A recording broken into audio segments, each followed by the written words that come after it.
Ah guys, Jodia am pral fè yon perik. Mwen kapab wè jan tèt mwen net, ok? Mwen yon alo jan tèt mwen men pa pen, ten ki jan mwen pral fè yon perik la. Tout bagay, mwen gen seviw. E la mwen gen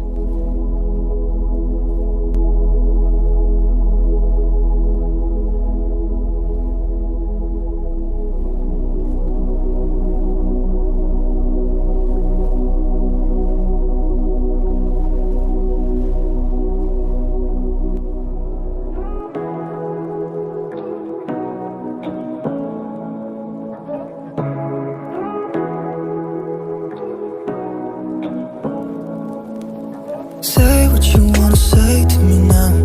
I wanna wake up with you in the morning. Show me there's nothing fake to me now. I wanna wake up with you in the morning. Say what you wanna say to me now. I wanna wake up with you in the morning. Show me there's nothing fake to me now. I wanna wake up with you in the morning. Turn this room, turn it to an ocean.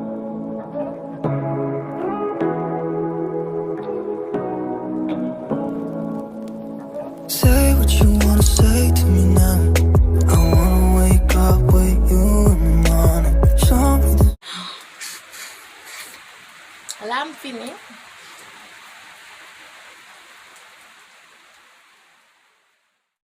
Salut guys, comment vous allez? Mon crois que tout le monde en forme. Jeudi à moi vinn montrer nous qui j'en ka fait yon perruque crochet ensemble avec un vieux greffe, OK? Là, moi prends tête greffe là, moi couper parce que moi pas ka faire un perruque crochet pour pas couper tête greffe là. OK mes amours.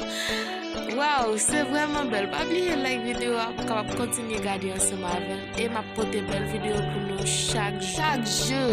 OK? Moi pas parler en pile dans vidéo, moi montrer nous ciseaux, moi crochet, moi tête mannequin, moi t'ai commencé faire perruque là. Et alors moi pour commencer pour montrer nous si gens capable faire. OK? Allons-y hein.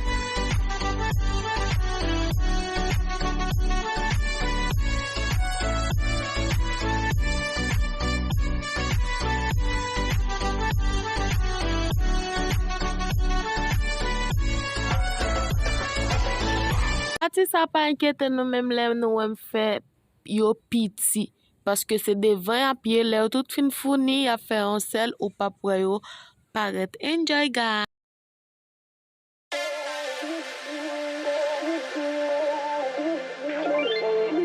Ain't no love like a real love, but it goes so fast. All tied up like a captive. I'm to you. Used to pay to my life, standing on rainbows, playing it cool. I don't felt this in ages, and I've no more patience. So won't you please stay a bit longer? You're making me strong.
monter sur channel là, s'abonner. Lorsque vous s'abonner, vous après un petit cloche qui monte qui dit peser tout.